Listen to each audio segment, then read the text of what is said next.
अब मैं निवेदन करूंगी आदरणीय जिलाध्यक्ष ओझ साहब से कि वो कार्यक्रम को आगे बढ़ाएं।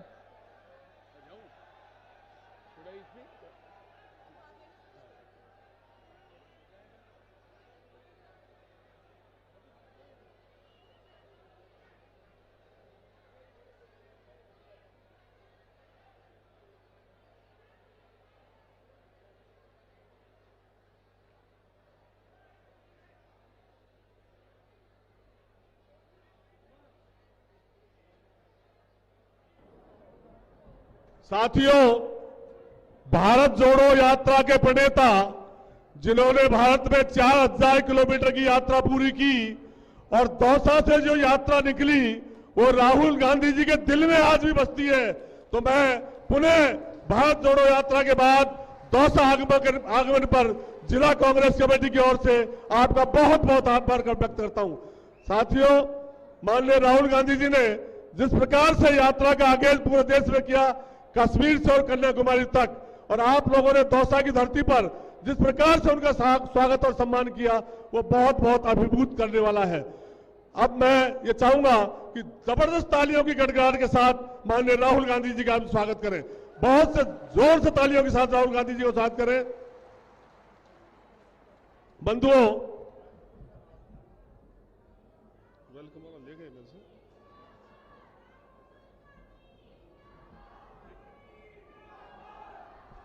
मानयोग राहुल जी और मेरे सभी दौसा के बहनों भाइयों, मैंने बोलना नहीं था, पर ये धरती श्री राजेश पायलट जी की है, जो मेरे पिताजी के बहुत मित्र थे। आज सुखजिंदर सिंह रंधावा अगर खड़ा है तो राजेश पायलट की बदौलत यहां खड़ा है। अगर पंजाब में आतंकवाद खत्म किया तो राजेश पायलट ने किया जब वो मिनिस्टर बने। मैं राहुल जी, जो हमारे बुजुर्ग जिन्होंने अपनी खून से कांग्रेस को सींचा है, उनको कभी लोग नहीं भूलते। और जैसे इंदिरा जी ने, राजीव जी ने अपनी कुर्बानी दी, बीजेपी वाले क्या आपसे बात करेंगे? ये मोदी पूछता है कि कांग्रेस ने 70 साल में क्या किया, मैं उनसे पूछता हूं, आप तो पैदा ही 1947 के बाद हुई आपकी बीजेपी। उनको क्या पता कि देश की आजादी कैसे मिली? देश की आजादी को बरकरार किसने रखा? वो रखा गांधी परिवार ने। वो कहते हैं परिवारवाद नहीं चलेगा।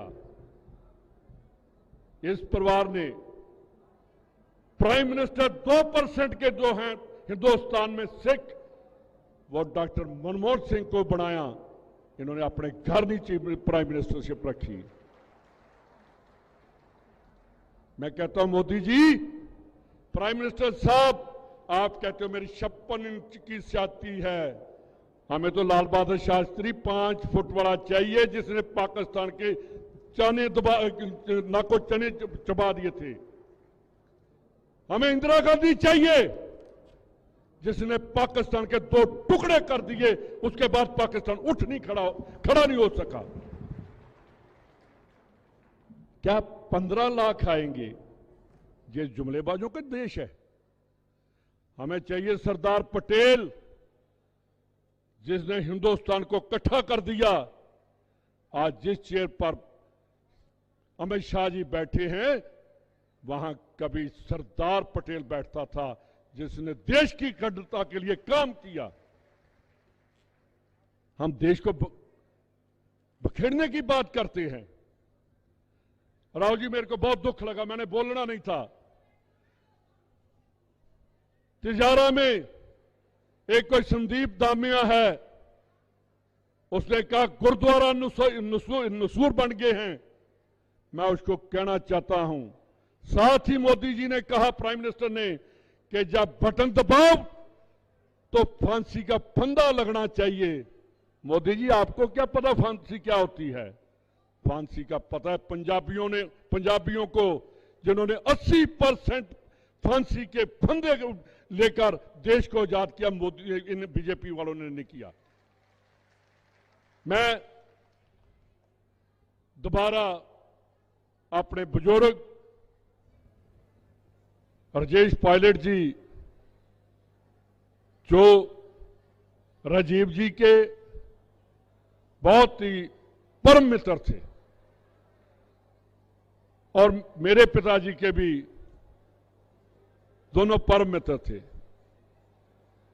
तो आज उनकी ये कर्म भूमि है। मैं आपसे एक वादा लेने आया हूं और राहुल जी सामने आप एक वादा करोगे।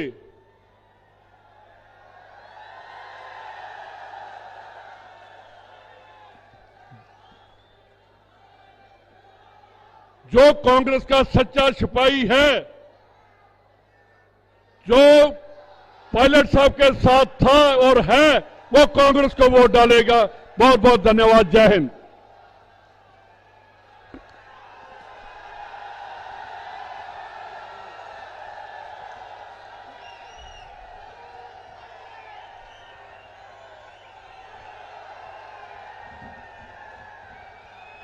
एक बार आप सबके उत्साह को हम समझते हैं, लेकिन कार्यक्रम को आगे बढ़ाने से पहले मैं निवेदन करूंगी हमारे जिलाध्यक्ष और मुरारी लाल जी से कि वो राहुल गांधी जी का स्वागत करें।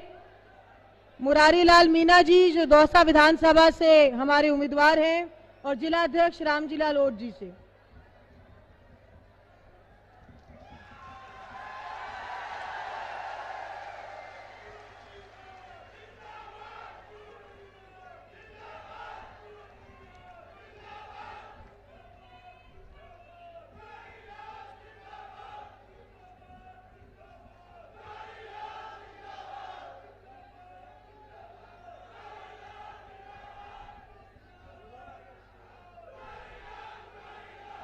अब मैं ममता भूपेश जी से निवेदन करूंगी सुखजिंदर सिंह रंधावा जी का स्वागत करें, और इसी कड़ी में ओम प्रकाश हुडला जी सचिन पायलट जी का स्वागत करें। ओम प्रकाश हुडला जी।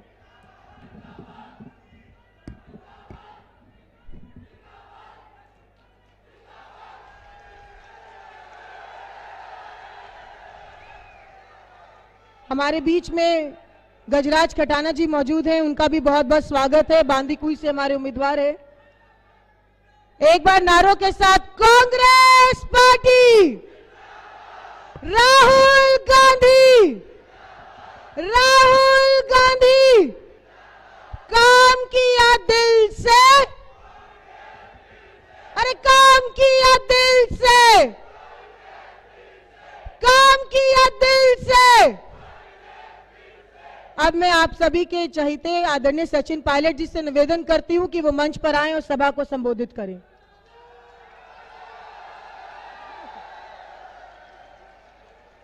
इससे पूर्व हमारे जो उम्मीदवार हैं, आपके लाडले मुरारी लाल मीना जी।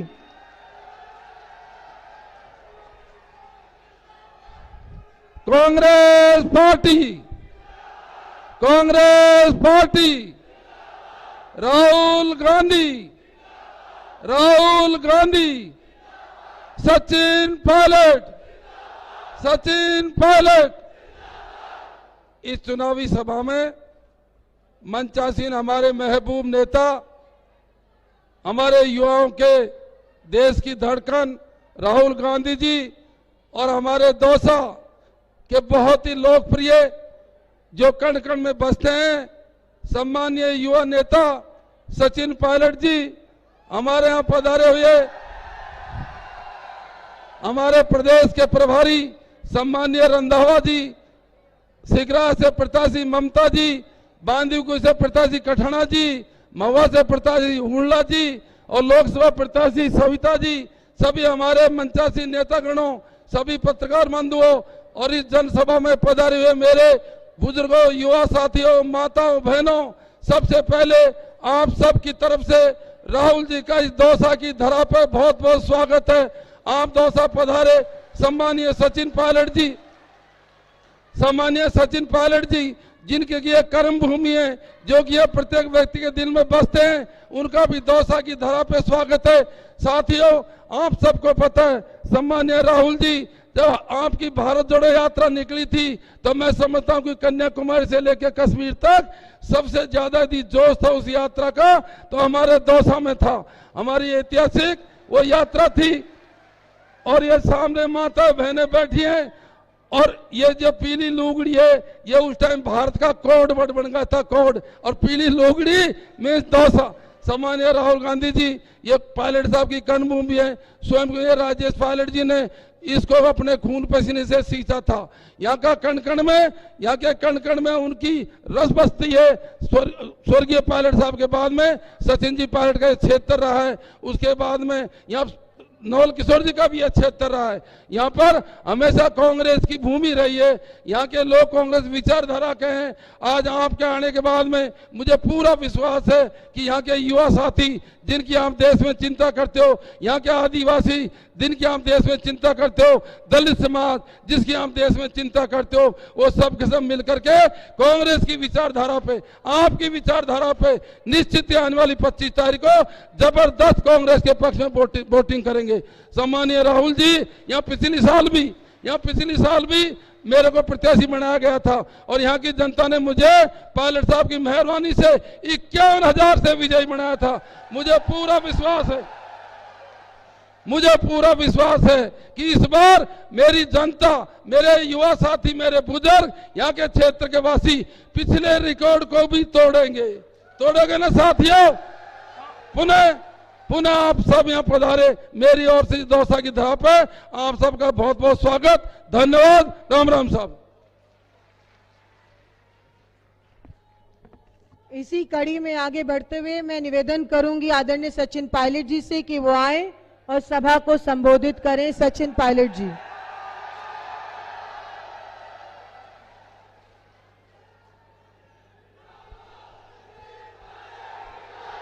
हम सबके नेता, कांग्रेस पार्टी के पूर्व अध्यक्ष आदरणीय राहुल गांधी जी, राजस्थान कांग्रेस के प्रभारी सम्मानीय रंधावा साहब, सह प्रभारी हमारी बहन अमृता जी, हमारे दौसा जिले के उम्मीदवार महुआ से हुड़ला साहब, सिकराय से ममता भूपेश जी, हमारे बांदीकुई से खटाना साहब, हमारे जिले के अध्यक्ष ओड साहब, मंच पर प्रधान महोदय बैठे हैं, सभी नेतागण, किसान भाइयों, आदरणीय बुजुर्गों, माताओं, बहनों, पहले तो मैं चाहता हूं कि आप एक बार राहुल गांधी जी दौसा आए हैं तो जोरदार तालियों से राहुल जी का स्वागत करें। उनको लगना चाहिए कि दौसा आने का स्वागत अलग है। आज इस चुनावी सभा में मैं राहुल जी का स्वागत करता हूं और आप सब जानते हो 25 तारीख को विधानसभा के चुनाव हैं। इन चुनावों में हमें राजस्थान के 5 साल का भविष्य तय करना है।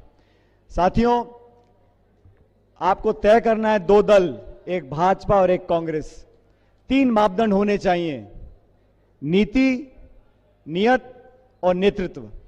और तीनों मापदंडों में कांग्रेस की नीति बेहतर, कांग्रेस की नियत बेहतर और कांग्रेस के नेता बेहतर, ये पूरा देश जानता है, पूरा प्रदेश जानता है। 10 साल से भाजपा की सरकार दिल्ली में है। इन्होंने क्या दिया? कमर तोड़ महंगाई, किसानों के खिलाफ 3 काले कानून, नोटबंदी, फौज की भर्तियों को खत्म कर अग्निवीर चालू कर दिया। किसान, नौजवान, महिला, हर व्यक्ति आज पीड़ित है, परेशान है, बदलाव चाहता है। और बदलाव अगर होगा तो कांग्रेस वो विकल्प है जो देश भर में भाजपा को हरा के 2024 में वहां सरकार बना सकती है। ये लोग भाषण देते हैं double engine, double engine, double engine. एक इंजन तो हमने फेल किया हिमाचल प्रदेश में, दूसरा इंजन सीज कर दिया कर्नाटक में राहुल जी ने, और 24 में पूरा इंजन ही डप्पल बन जाएगा 2024 में। मैं तो आप लोगों का आह्वान करने आया हूं। आज हम सब राहुल जी को सुनेंगे, लेकिन ये वो धरती है। राहुल जी, मुझे याद है जब मैं पहली बार लोकसभा का चुनाव लड़ रहा था, मुझे आदरणीय सोनिया गांधी जी ने टिकट दिया 2004 में। मैं उस वक्त 26 साल का था। और इसी दौसा में यहां पर मेरे लिए चुनाव में वोट मांगने आदरणीय सोनिया गांधी जी आई थी। उस मीटिंग को मैं नहीं भूल सकता। उस मीटिंग का जो संदेश गया था और आप सबका आशीर्वाद मिला था, उसी के कारण आज हम सब लोग यहां बैठे हैं। मैं याद करना चाहता हूं, धन्यवाद देना चाहता हूं संगठन को, सोनिया जी को, राहुल जी को, जिन्होंने हमेशा हम लोगों का, कार्यकर्ताओं का ध्यान रखा है। ये दौसा कांग्रेस का गढ़ रहा है। यहां पर आपके असीम प्रेम और प्यार से कांग्रेस हमेशा ताकत में आई है। आपने हमेशा वोट भी दिया है, आशीर्वाद भी दिया है। 25 तारीख को वोट होगा। हमारे तमाम उम्मीदवार बैठे हैं, ममता जी, ओम प्रकाश जी, खटाना जी, मुरारी साहब, प्रसाद लाल जी भी, हम सब आपके बीच सेवा करते आए हैं। 25 तारीख को सारी बातें भूलकर कांग्रेस की पहचान ये हाथ का निशान है, इस पर बटन दबाकर भारी बहुमत से आप कांग्रेस पार्टी को जिताएं। दोस्तों पूरे देश में आज बदलाव है। जहां वोट पड़ गया, छत्तीसगढ़ और मध्य प्रदेश दोनों राज्यों में कांग्रेस की पूर्ण बहुमत की सरकार बनेगी। और जो प्रचार हो रहा है, अभी प्रियंका जी भी सिकराए आई थी, आज राहुल जी खुद दौसा आए हैं, खड़गे साहब प्रचार कर रहे हैं। हम सब लोग मिलकर चुनाव लड़ रहे हैं और भाजपा को शिकस्त देने जा रहे हैं। लेकिन उसके लिए जरूरी है 25 तारीख को हाथ का बटन जोरदार दबाओ, ताकि दौसा की सारी सीट कांग्रेस पार्टी जीते और दोबारा आपकी सेवा के लिए हम लोग काम कर सकें। राहुल जी, दौसा जिला हमेशा यहां पर किसान, नौजवान अग्रिम पंक्ति में रहे हैं। हम सबको साथ लेकर चले हैं। जाति, बिरादरी, धर्म से ऊपर उठकर हम लोगों ने कांग्रेस को, जो हमारी पुरानी विचारधारा है, 130 साल पुरानी ये पार्टी है, सबको साथ रखा है। और मैं आपको आश्वासन देता हूं, हम सब लोग ये छोटा मोटा यहां टीका टाकी करते रहते हैं, लेकिन मिलजुल कर लड़ेंगे और 25 तारीख को हाथ के निशान में बटन दबाकर भारी बहुमत से कांग्रेस को जिताएंगे। मैं एक बार पुनः राहुल गांधी जी का धन्यवाद करना चाहता हूं और दौसा में आगमन पर उनका स्वागत करना चाहता हूं। मैं चाहता हूं एक बार दोबारा आप दोनों हाथ लेकर कर बताओ कि कांग्रेस पार्टी को वोट देकर जिताएंगे 25 तारीख को। और राहुल गांधी जी का स्वागत करते हुए मैं आमंत्रित करता हूं राहुल गांधी जी को कि वहां अपनी बात को रखें।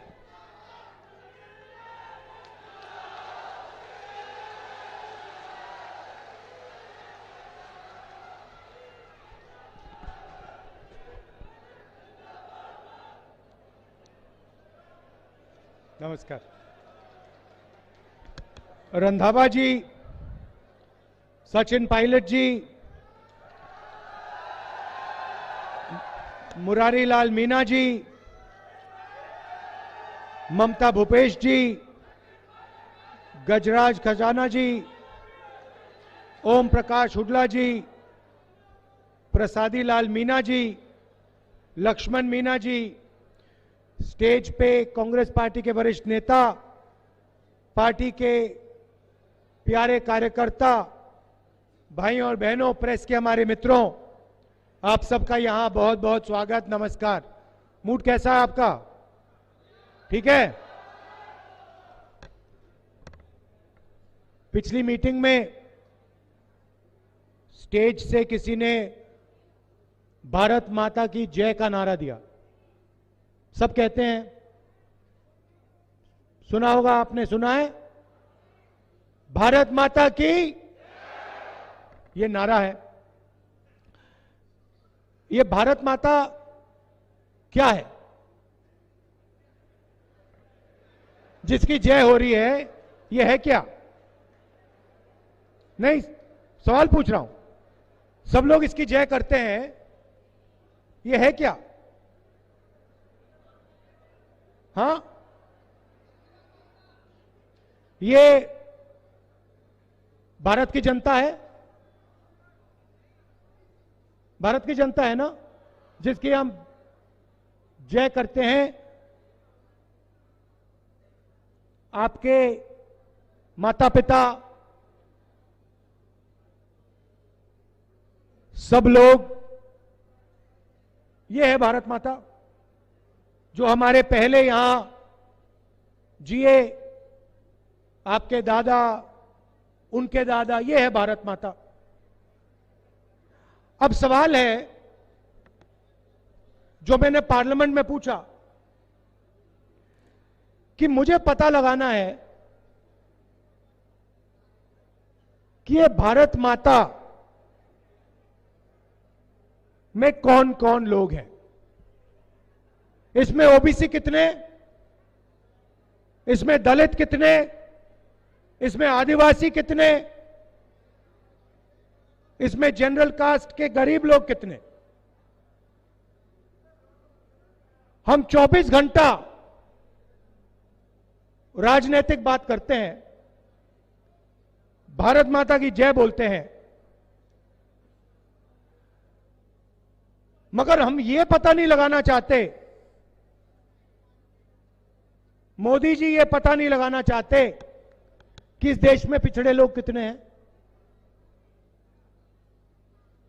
मैंने पार्लियामेंट हाउस में जाति जनगणना का सवाल उठाया।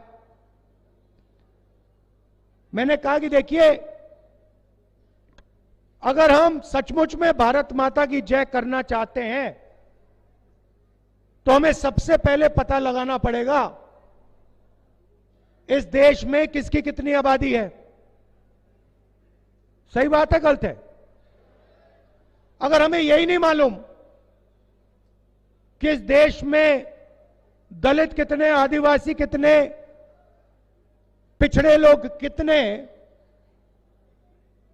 तो भारत माता में जो शक्ति होनी चाहिए, जब हम नारा बोलते हैं भारत माता की जय, वो शक्ति नहीं होगी। उस दिन के बाद नरेंद्र मोदी जी ने अपना भाषण बदल दिया। जैसे मैंने कहा कि भैया जाति जनगणना करनी है, नरेंद्र मोदी जी के सब भाषण बदल गए।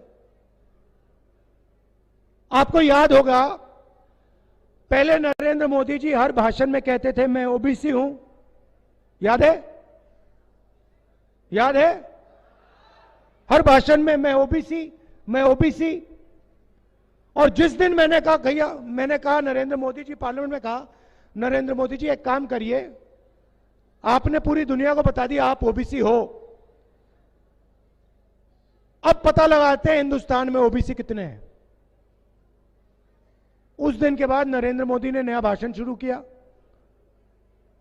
कहते हैं भाइयों और बहनों, हिंदुस्तान में कोई जात नहीं है।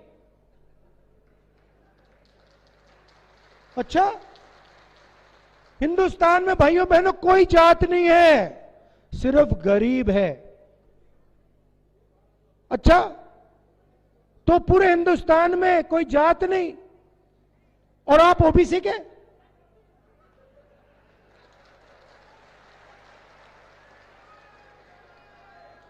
आपने ओबीसी कह कहकर 12,000 करोड़ का हवाई जहाज खरीद लिया, हर रोज नए कपड़े पहनते हो।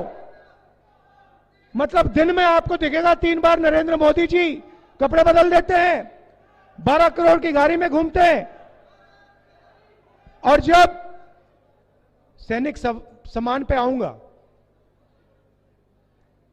और जब हिंदुस्तान का युवा, चाहे वो ओबीसी हो, दलित हो, आदिवासी हो, वो कहता है भैया हमें अपनी जनसंख्या पता लगानी है, आप कहते हो देश में जाति नहीं है। जब पिछड़ों को रोजगार नहीं मिलता तो आप नहीं कहते थे कि जात नहीं है। जब दलितों को पीटा जाता है तो आप नहीं कहते जात नहीं है। आदिवासी का अपमान होता है तब आप नहीं कहते जात नहीं है। मगर जिस दिन हमने सवाल पूछा, कहा कि भैया बताओ कितने हैं, ओबीसी कितने, उस दिन जात नहीं। उस दिन हिंदुस्तान में सिर्फ गरीब बचे हैं। सिर्फ नरेंद्र मोदी एक ओबीसी है और कोई नहीं है, अकेला खड़ा है। अब आपके दिमाग में सवाल आया होगा कि भैया कितनी जाति है, कितने लोग हैं, कितनी आबादी है, उससे क्या फर्क पड़ता है? हमें तो मालूम है, हम ओबीसी हैं, हम आदिवासी हैं, हम दलित हैं। मैं आपको बताता हूं, आप किसी भी बच्चे से पूछो, 10 साल का बच्चा, उससे पूछो बेटा क्या करना चाहते हो, वो आपको कहेगा मैं आईएएस में काम करना चाहता हूं। सही या गलत? 90% में कन्याकुमारी से कश्मीर तक चला हूं, हजारों युवाओं से मैंने बात की, बच्चों से बात की, क्या करना चाहते हो? मैं आईएएस में जाना चाहता हूं। क्यों? क्योंकि देश को आईएएस के अफसर चलाते हैं। आप गलतफहमी में मत रहो। आप ये मत सोचो कि देश को एमएलए चलाता है, एमपी चलाता है। बीजेपी के एमपी से बात करो, आपको बताएंगे भैया हमारी यहां मूर्ति बना रखी है, हमारे पास कुछ है नहीं, हम यहां पे देखते रहते हैं। देश चलाता है नरेंद्र मोदी 90 अफसरों के साथ। मतलब 90 अफसर, आईएएस के अफसर, secretary to government of India देश को चलाते हैं। अब सवाल यह है, अगर ओबीसी की आबादी 50% तो 90 में से ओबीसी कितने? अगर आदिवासियों की आबादी 12% तो 90 अफसरों में से आदिवासी कितने? अगर दलितों की आबादी 15% तो 90 में से कितने दलित? और अगला सवाल, अगर 100 रुपए का बजट है जिसको ये 90 अफसर बांटते हैं, तो 90 में से ओबीसी कितने और बजट के कितने रुपए पर उनकी भागीदारी? सवाल यह है। अब अगर आपको आबादी नहीं मालूम तो आप ये सवाल ही नहीं पूछ सकते। भाई और बहनों, मजे की बात सुनिए। और ये जो पूरे देश में ओबीसी युवा, जनरल कास्ट के गरीब युवा, दलित आदिवासी युवा जो भटक रहे हैं, 24 घंटा रोजगार ढूंढ रहे हैं, इसका कारण सुनिए। भाइयों और बहनों, मैं आपको गारंटी करके नहीं कह सकता हूं ओबीसी की कितनी आबादी है। मुझे मालूम है तकरीबन 50% है, मगर किसी को नहीं मालूम सच्ची आबादी क्या है। मगर मैं आपको यह बता सकता हूं कि 90 अफसर में से जिसकी कम से कम 50% आबादी है, 90 में से 3 अफसर पिछड़े वर्ग के हैं। समझिए, आपकी आबादी कम से कम 50%, 90 में से 3 ओबीसी, 90 में से 3 दलित और 90 में से 1 आदिवासी। 90 में से 1 आदिवासी। और ये कर क्या रहे हैं ये भी समझिए। ये मत सोचिए कि ये कभी कोई बड़े विभाग को लिए बैठे हैं, इनको कोने में बैठा रखा है। भाइयों और बहनों, अगर हिंदुस्तान की सरकार बजट में 100 रुपए का निर्णय लेती है तो पिछड़े लोग उसमें से 5 रुपए का निर्णय लेते हैं। 50% आबादी, बजट पे 5% कब्जा और 90 में से 3। इसलिए इस देश के लिए सबसे जरूरी काम जाति जनगणना। जिस दिन, ये भाइयों और बहनों, जिस दिन जाति जनगणना हो जाएगी उस दिन दूध का दूध, पानी का पानी हो जाएगा, साफ हो जाएगा पूरा। उस दिन ओबीसी सवाल पूछेगा कि भैया नरेंद्र मोदी जी ने 14 लाख करोड़ रुपए का कर्जा माफ किया है। 14 लाख करोड़ रुपए का कर्जा माफ किया है। हिंदुस्तान के सबसे बड़े अरबपतियों का, भाइयों और बहनों, आबादी आपकी 50%, 14 लाख करोड़ रुपए में से आपका एक पैसा नहीं। बात समझो, जिन 10-15 उद्योगपतियों का नरेंद्र मोदी ने 14 लाख करोड़ रुपया माफ किया, उनमें से एक ना पिछड़ा है, एक ना दलित है, एक ना आदिवासी। बजाइए ताली। अब आप पूछोगे भैया 14 लाख करोड़ रुपया कहां से आया? मैं बताता हूं। जीएसटी में पैसा कौन देता है? आप देते हो। ये आपने हरी शर्ट पहनी है ना, इसके लिए आपने जीएसटी दी, आपके जेब से निकला। पता लगा नहीं लगा मैं नहीं जानता, मगर आपकी जेब से निकला। आप पेट्रोल खरीदो, आपके जेब में से पैसा जाता है। बिजली का स्विच ऑन करो, आपके जेब में से पैसा जाता है। अदानी जी ने ऐसी ही हरी शर्ट खरीदी हो तो जितना पैसा हिंदुस्तान के सबसे गरीब व्यक्ति के जेब से जाएगा, उतना पैसा अदानी की जेब से जाएगा। तो पैसा आपका। किसान से लेते हैं जीएसटी, खाद के लिए लेते हैं, ट्रैक्टर के लिए लेते हैं। तो जितनी जीएसटी आप देते हो उतना अदानी देता है। आपके जेब में से पैसा निकलता है और 14 लाख करोड़ रुपए नरेंद्र मोदी 10-15 लोगों का माफ कर देता है। दूसरी तरफ देखिए, कांग्रेस पार्टी ने राजस्थान में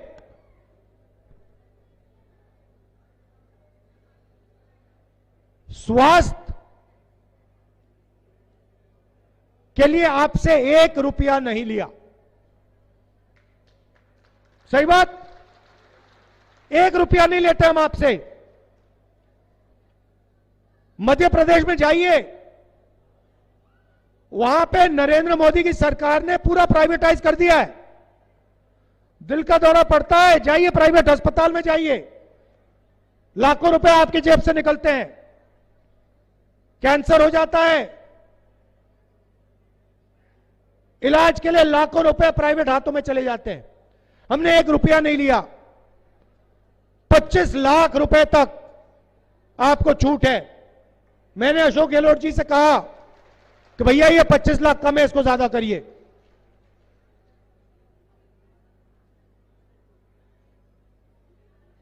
ये जो पैसा है राजस्थान की जनता को हम जो देते हैं, इसमें से 50% पैसा पिछड़ों को जाता है। 50% तकरीबन पिछड़ों की आबादी है, 50% पिछड़ों को जाता है। नरेंद्र मोदी की पॉलिसी में 1 रुपया पिछड़ों को नहीं जाता, 1 रुपया दलितों को नहीं जाता, 1 रुपया आदिवासी को नहीं जाता।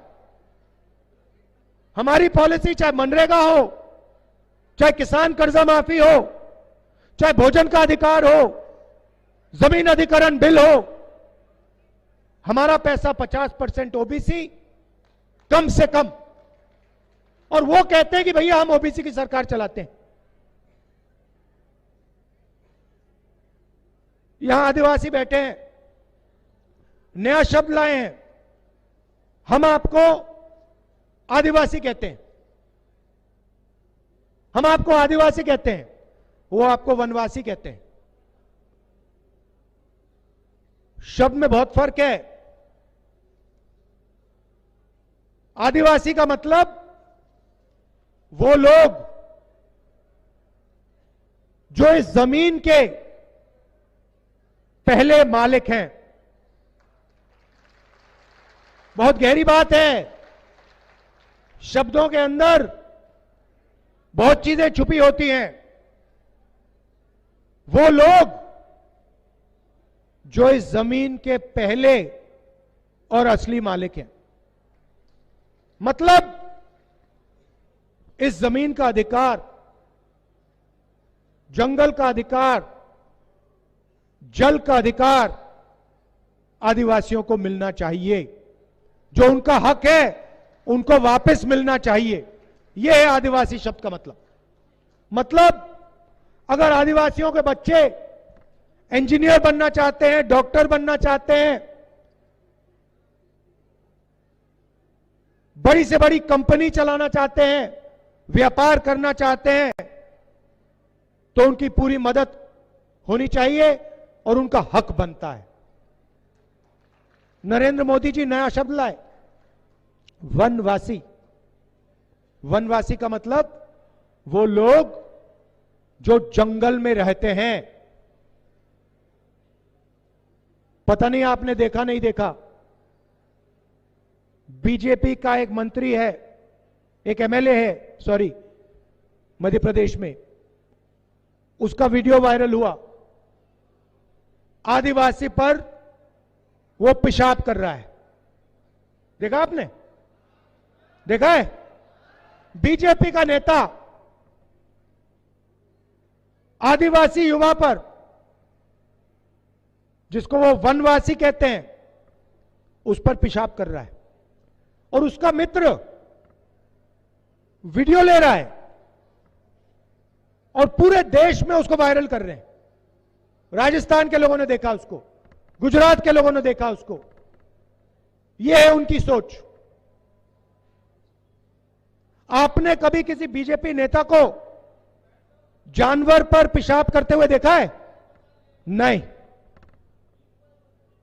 कभी आपको बीजेपी का नेता जानवर पर पेशाब करते हुए कभी नहीं दिखेगा, मगर आदिवासी पर पेशाब करते हुए दिखेगा।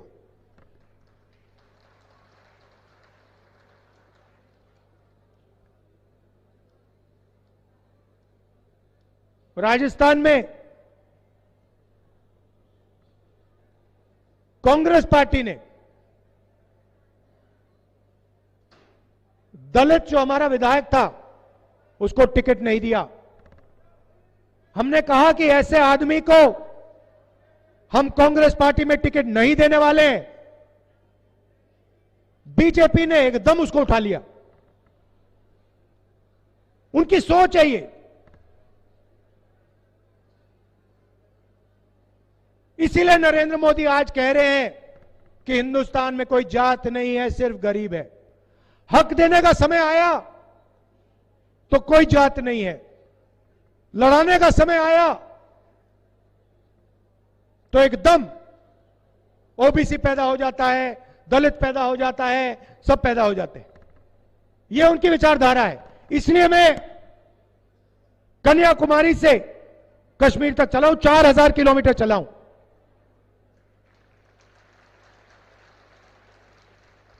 कांग्रेस पार्टी ने आपको 7 गारंटी दी है। हम 2 हिंदुस्तान नहीं चाहते। एक हिंदुस्तान जहां 14 लाख करोड़ रुपए कर्जा माफ हो जाए, दूसरा हिंदुस्तान जहां किसान जाए, बैंक लोन माफ कराने जाए और उसको नरेंद्र मोदी की पॉलिसियां से बाहर निकाल के मार दिया जाए। हमें नहीं चाहिए। अदानी का हिंदुस्तान हमें नहीं चाहिए। इसलिए हमने 7 गारंटी दी हैं। यहां हमारी बहनें आई हैं, सामने बैठी हैं आप, बात सुनिए। राजस्थान के हर घर में महिला को साल के 10,000 रुपए बैंक अकाउंट में कांग्रेस पार्टी डाल के देगी।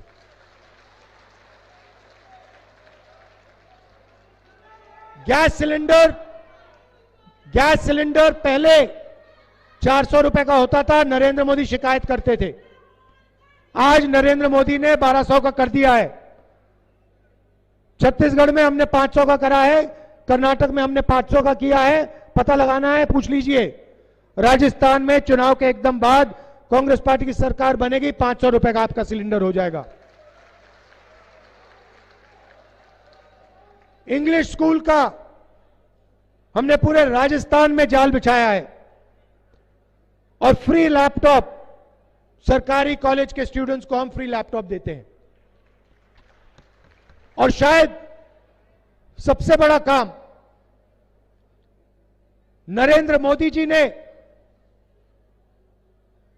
जो पुराना पेंशन स्कीम था उसको रद्द किया, आपके जेब में से पैसा निकाला, हमने उसको फिर से राजस्थान में लागू कर दिया है।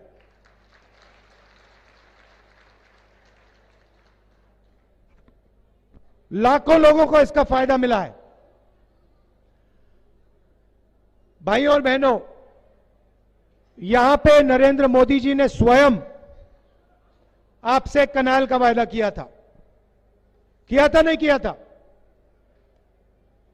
ईआरसीपी का वायदा किया था कि नेशनल प्रोजेक्ट बनाएंगे, किया था? बन गया नेशनल प्रोजेक्ट? मिल गया आपको? नहीं। जैसे उन्होंने 15 लाख का वायदा किया, मिल गया 15 लाख? कोविड के समय लोग मर रहे थे, ऑक्सीजन नहीं था, दवाई नहीं थी। नरेंद्र मोदी जी कहते हैं भाई और बहनों थाली बजाओ, आंख के सामने लाशें पड़ी हैं, लोगों को नरेंद्र मोदी साथ नचा रहा है, कोविड को फैला रहा है और कह रहा है ताली बजाओ। और उनकी मीडिया, अदानी की मीडिया पीछे से वाह वाह वाह वाह वाह वाह वाह वाह वाह वाह वाह वाह वाह, मजा आ गया, मजा आ गया, मजा आ गया। उसके बाद कहता है लाइट जलाओ, मोबाइल फोन की लाइट जलाओ, मीडिया कहता है ताली बजा रहा है, शाबाश शाबाश, मजा आ गया, मजा आ गया। वहां पे लोग मर रहे हैं, लाशों का ढेर सामने पड़ा है, गंगा मां में भर गए, लाखों लाशें दिख रही हैं, टीवी वाले नहीं दिखा रहे। अदानी जी का लाखों करोड़ रुपए कर्जा माफ किया है, टीवी अदानी का है, किसानों का नहीं है, मजदूरों का नहीं है, छोटे दुकानदारों का नहीं है। तो उनकी बातों में मत आइए। राजस्थान सरकार ने ईआरसीपी के लिए पैसा अलग किया है, उनका काम है, मगर हमने पैसा दिया है।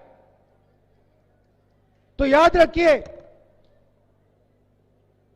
बीजेपी जो भी हमने आपके लिए किया है, चाहे वो स्वास्थ्य की बात हो, चाहे वो किसानों की जो मदद करते हैं, गैस सिलेंडर हो, ये सारा का सारा ओपीएस हो, ये सारा का सारा बीजेपी आपसे छीन लेगी। आपको निर्णय लेना है। राजस्थान में गरीबों की, किसानों की, मजदूरों की, छोटे व्यापारियों की सरकार बनाइए, अरबपतियों की सरकार मत बनाइए। एक बात आप याद रखिए, एक बात याद रखिए, मैं आपको गारंटी दे रहा हूं, जाति जनगणना जो है,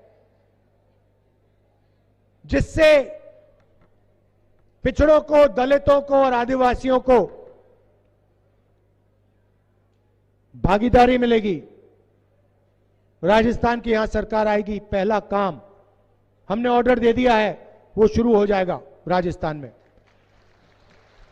और जैसे ही दिल्ली में सरकार आएगी, जो आने वाली है, उस दिन मैं आपको गारंटी कह रहा हूं, जाति जनगणना उस दिन शुरू हो जाएगा। जल्दी से जल्दी आपको पता लग जाएगा आपकी कितनी आबादी है, आपका हक कितना बनता है। आप सब यहां आए, दिल से आपका धन्यवाद करना चाहता हूं। धन्यवाद, नमस्कार, जय हिंद।